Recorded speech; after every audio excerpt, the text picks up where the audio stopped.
I'm Jade, welcome back to my channel. Today I want to chat to you about adding colour, texture and shape into your capsule wardrobes.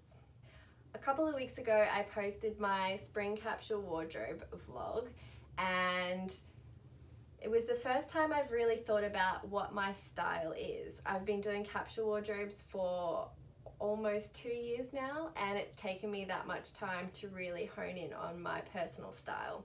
And I finally decided that I'm gonna call it boho minimal because I love floaty, loose fitting items. I love color, texture, and just as well as that, I like to keep it really simple and clean, and I love everything to be really interchangeable, and I think that's part of having a capsule wardrobe. So I've really, I guess, refined my capsule to reflect that style. But I know when you're starting out, it's not always that easy to just put something together that works really well. Today I'm going to cover my 5 top tips for incorporating some color into your capsule wardrobe. There does seem to be this common misconception that if you have a capsule wardrobe, it has to be black, white and neutral and all really straight, clean lines. But the thing I love about capsule wardrobes is that you actually get to decide what it is yourself. It's a very personal thing, and it does take a bit of time to get right, but once you do, it makes getting dressed so much easier. It creates a wardrobe that is low maintenance, and it means you're buying less, which is better for your wallet and better for the environment. So I've just grabbed a selection of items that are in my current spring capsule wardrobe, which if you want to look into a bit more, I will link to below. But basically it just shows you the different color range I have in my capsule and also the different patterns I have. My first tip for building a capsule wardrobe with color in it is to choose a neutral base and then add your color in on top of that. So for me, I've chosen my main neutral is white, and my secondary neutral is blush, or it's really kind of like a very subtle blush, almost a beige. So I count that as neutral. And then also denim for me is a neutral, and I have my denim jacket and quite a few pairs of jeans. I am a jeans lover. So they're my neutrals, and I make sure that I have quite a few of those throughout the capsule. And then for my color palette, I have lilac, purple, a purpley color, and a apricot color. So that's 3 colors as well as my neutrals. So when you are adding color, I recommend choosing 1 to 3 colors on top of your neutrals, because any more than that and it can start to get a bit hectic, and it really takes away from the versatility of your wardrobe. Number 2, when you're picking your colors, my recommendation is to choose a harmonious color palette. So what that means is, if you can imagine looking at a color wheel and you've got all your colors going around, you need to choose colors that sit next to each other on that wheel, and that's what makes them harmonious.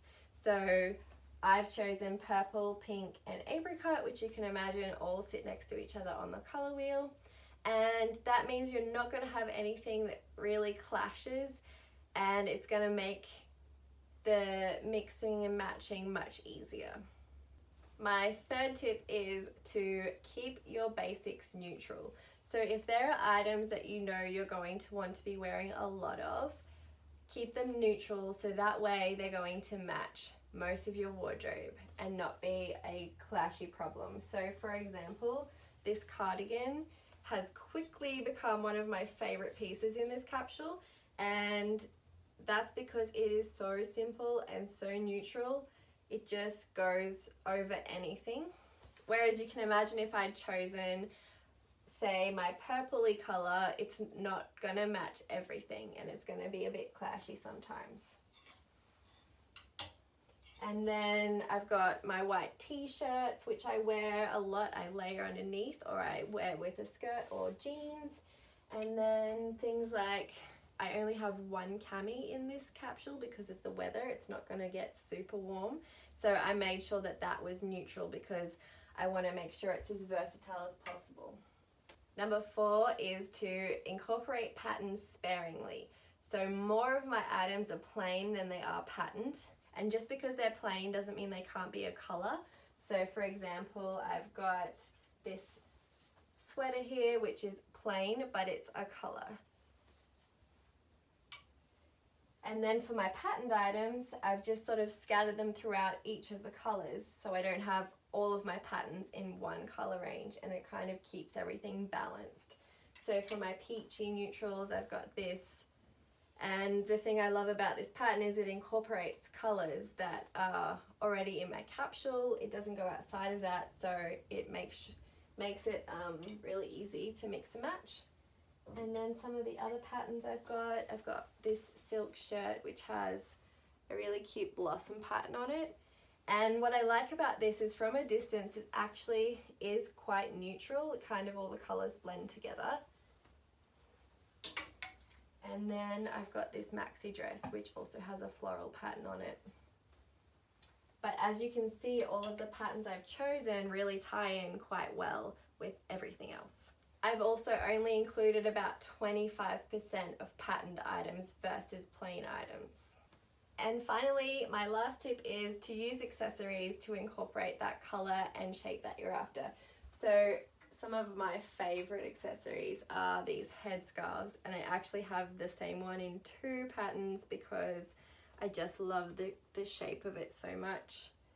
So I can easily tie this onto a handbag or use it as a headband or a hair tie around my ponytail or bun.